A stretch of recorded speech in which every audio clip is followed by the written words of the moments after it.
alone, no chaperone can get our number. The world's in slumber, let's misbehave. There's something wild about you, child, that's so contagious. Let's be outrageous, let's misbehave.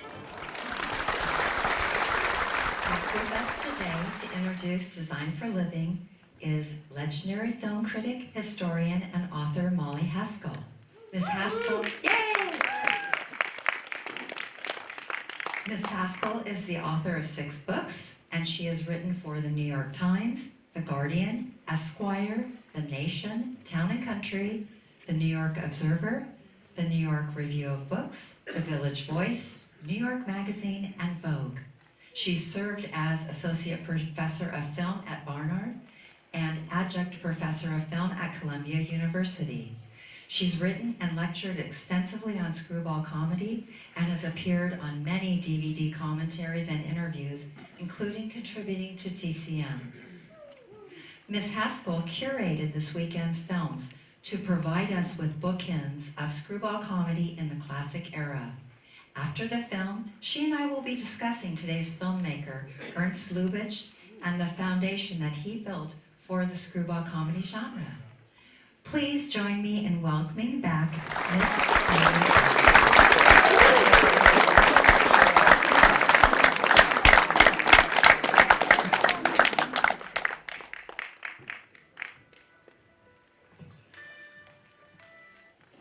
Thank you, Aliece, and all of you. I'm so excited to be here.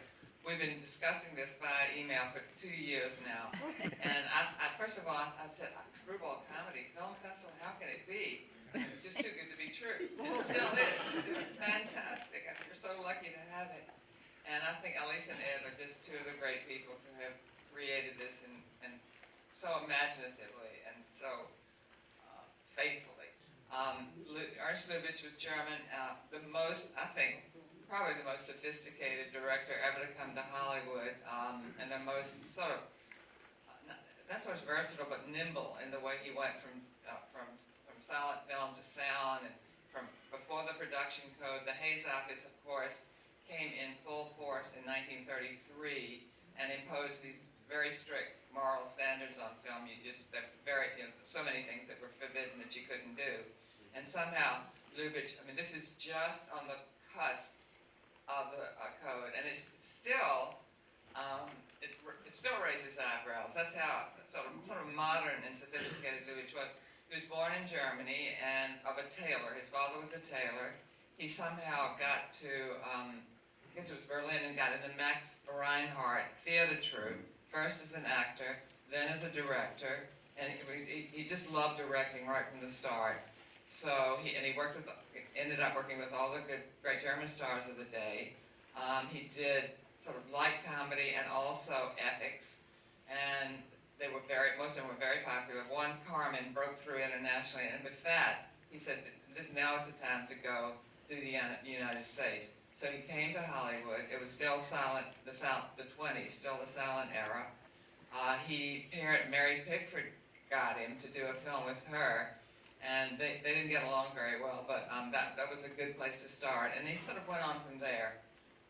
He did wonderful silent films. Lady Windermere's Fan, a lot of people think is actually better than the Oscar Wilde play.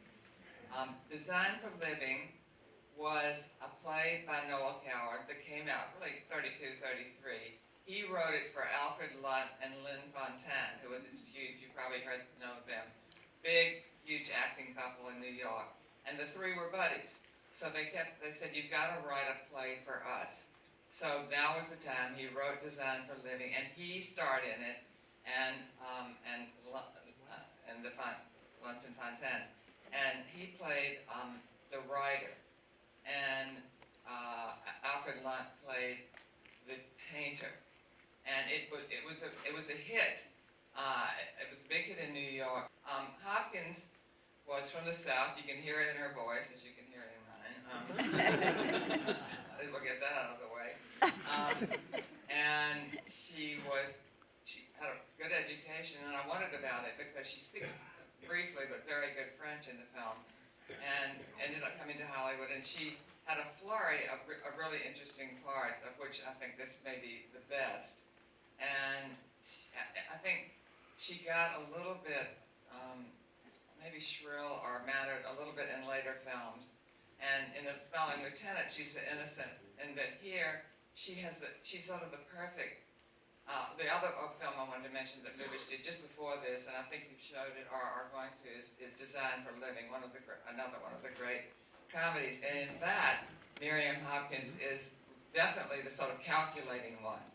But here, there's something in between that she's sort of calculating and independent, and she initiates a lot of pretty much everything that happens, and yet at the same time, you feel this kind of vulnerability. And she has as co-stars, wonderful co-stars, Gary Cooper and Fredric March. And what's interesting is, neither Fredric March, they're both so good in this. Some people thought Gary Cooper was miscast when they saw it at the time, because they were used to seeing him in sort of Western types or Frank Capra movies, and Screwball comedy was not what they associated him with.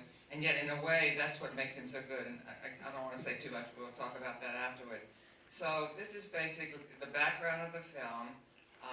It was popular, and Lubitsch went on to do great things, and he was known for the Lubitsch Touch. And we'll talk about that afterwards too, because Aliece and I both want to discuss it, because it's been used about him by so many people, but in slightly different ways. What does it mean? But suffice to say that the Lubitsch Touch, you couldn't have it today, because you can do anything. The touch has to do with not being able to show and say everything, about there being things that are inevitably repressed, and hinting and showing and sort of suggesting them all the same. Also, just that like all Screwball comedies, it's hectic, it's very fast-paced, but underneath it, there's this sense of time, and Lubitsch really created an idealized world, a world that was characterized by sort of grace and manners. It's the way people should, the life is short, this is how people should behave. But there is a kind of undercurrent of sadness, and you feel that, I think, in the Hopkins character. And I don't want to say any more. I hope you enjoy it.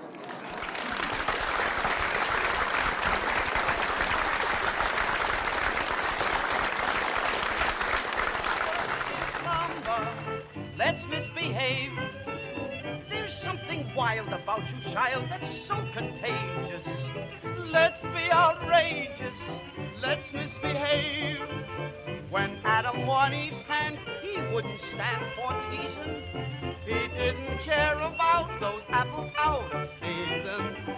They say the spring means just one thing to little lovebirds.